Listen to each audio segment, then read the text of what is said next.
Hello everyone, it's me, HawkeyeG, and today I'm doing a top 5 quick tips for Cathay video.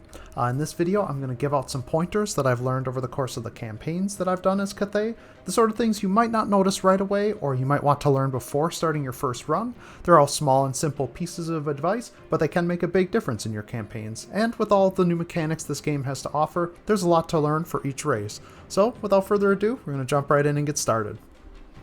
So my first tip is to send out a caravan as soon as possible. If you are on a new campaign and you look at this map, you might be kind of scared, right? We can already see overall threat is high. We don't know what anything's going to look like. We don't know where any of these places are going to, right? So you might look at this and go, okay, maybe I need to get control of some areas first before I start sending out caravans. I don't think that's the case. In the early game, the threats that you're going to potentially be facing are just going to be weak, right? You're going to get a lot of events to recruit new units into your caravan. It's going to be easy enough to build up strength. And really the other problem is in the late game is where you're going to struggle more. You're not going to be able to manually get a full army of high tier units in your caravan, but if you end up fighting the ogres, or even if the demon armies are starting to push into some of these territories, you're going to end up having to take fights with the caravans that you're probably not going to win. It's important in the early game to get them going as soon as you can and to make the most benefit from them there. So don't worry about what it says for overall threat is high or medium in the early phases of the game. Send out those caravans, you can do the fights, it'll be fine. Now my second tip here is that buildings can be swapped for harmony purposes, but you have to right click on it unless they've changed it. No, they have changed it.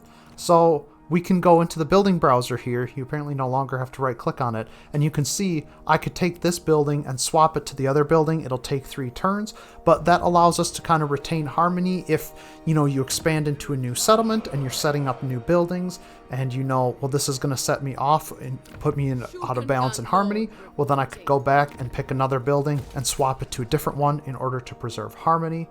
It's a trick that I think enough people are familiar with at this point in time, but it still is a really valuable one to learn. It's really useful to do that instead of having to demolish the building and start over from scratch, though maybe sometimes demolishing it just to reset your harmony immediately could be a better option.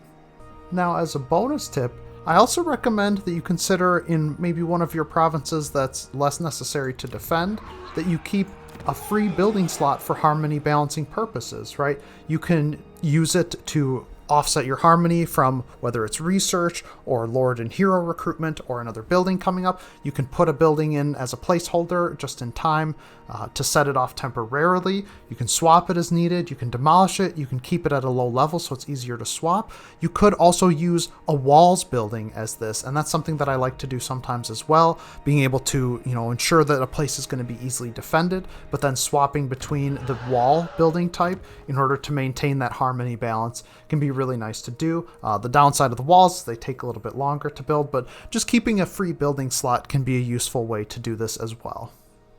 Now our tip number 3 is how to handle corruption. Corruption can be an issue for Cathay, and you kind of have to have some specific tools to address it because we don't have any building that we can make that's going to reduce corruption to a significant degree. We can get -1 here at best. So how do we deal with corruption? Well, number 1, the best option, keeping harmony and balance. I think the second best option is the Warpstone Desert setting on the compass. And then the last option that I would recommend is the commandment that reduces it for the province. Now, the reason being that the harmony is the best option is because this is just going to affect all provinces. There's no limitation on it, and you should be trying to keep your harmony and balance anyway. So this is just kind of an ongoing event, right? As long as it's something that should happen naturally while you're managing all the other aspects of your empire. So it's a good way to do it there. The Warpstone Desert setting, I think this is good as well. Reduces your corruption pretty heavily here. It's good in a panic, can be good when the rifts appear, but the problem is it has some other, like the big downside is the winds of magic will decrease, and it's also only going to affect regions in Cathay. Maybe not super important depending on how you play your campaign, but if you're going to try to take lands anywhere outside of Cathay, there's a good chance that you're going to have a problem with that, and the compass isn't going to do anything for you there. The province commandment, of course, is pretty good as well. This is great for the problem is that you need to control the whole province for this, right? This would be best when you're starting to take a province to boost your melee defense, reduce campaign campaign movement range of enemies. But once you have control of a province, you're probably not going to benefit from these as much, and so the corruption reduction is the only thing that it's going to benefit from. And again, of course, you have to control the entire province to do that. So if you don't have control of the whole province, it's not even an option for you. So those are, I think, the best ways to address reducing corruption in this campaign, because you don't have a lot of really powerful tools otherwise. For tip number 4, I want to tell you to take control of the Bastion. At first you might think it's a little easier to let allies take control of the Bastions. Then their lands are the ones at threat, not you, and they have to make the financial investment into the Bastion buildings. However, the reality is that you want to control them. The Kurgan warband seems programmed to just throw themselves at the walls, even if they won't win. So that means that even if you're not confident with your battle skills, you can typically auto-resolve the majority of the attacks on the Bastion just by, selecting your army in the Bastion, having it attack and sally out from the walls in order to fight them and get an easy win. You can get a lot of money and experience for a lord that way. You can also get significant upkeep reduction from one of the buildings in here, which means you can park a big stack of high quality units in here, and it's not really going to cost you a lot of money. And of course, the final piece is, if you control it, then you're not going to have weird stuff like this happen, where for whatever reason the AI just doesn't pay attention to it or doesn't take the fight when they can win it, and now you have a hole in the wall and the enemies are going to start slipping through, and perhaps some of your more vulnerable lands are going to be threatened. You don't want that. Nobody wants that. So just make sure that you take control of the Bastion yourself. Now my 5th and final tip is to bankroll other factions.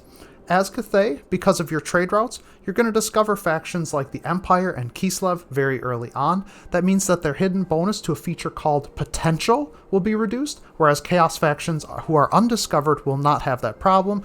If you're not familiar with Potential or how the AI bonuses are determined in this game, that's a topic for another video. Feel free to look it up. Fenris has a good video on it. But in the long run, that means that they are more likely to be vulnerable to those enemy factions in the late game. You discover Kislev early, they lose that bonus, and they turned out fine in this game, but in many campaigns they will become overrun because of that.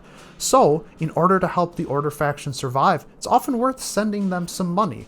While you might scoff at the thought of this because, well, the AI has cheats, that doesn't mean they have unlimited resources. They might be crippling their own economic growth by having to constantly rebuild armies, or they might just be limited by their total funds, where their buildings and armies could be growing faster if they had more money to spend, especially if we're talking about factions like the Empire. Being able to bankroll them so that they can solve some of the problems that they're constantly having can be a really good tool. Plus, if playing well, it's likely for you to have a lot of excess money, especially towards the later stages of the game. There's maybe other things you could be doing with this money. I could be trying to force my invasion into the Chaos Waste even further, or maybe betray Greasus and fight him. But ultimately, I think that gifting it to allies who are already fighting the same primary enemies that you have is a really good choice. You don't really have you don't have a better use for it yourself, and you have the safety of Cathay, so it's better to bankroll these other factions instead, give that money to those in need, and help them survive. With that being said, those are my top 5 quick tips for the race of Cathay in Total War Warhammer 3. I do hope you enjoyed the video. I hope you learned something. I tried to pick some of the less obvious tips and some things that hopefully are a little bit helpful to you, whether it's your first campaign or if you just aren't sure what some of the things you should be focusing on are. As always, if you enjoyed the video, please like and subscribe. It really helps me out. I love to see it. And please leave your comments in the comment section below if you have any other questions or if you have any feedback. If you have some tips of your own, I'd love to hear them. Thank you so much for watching. Have a great day, and we'll see you on the next one.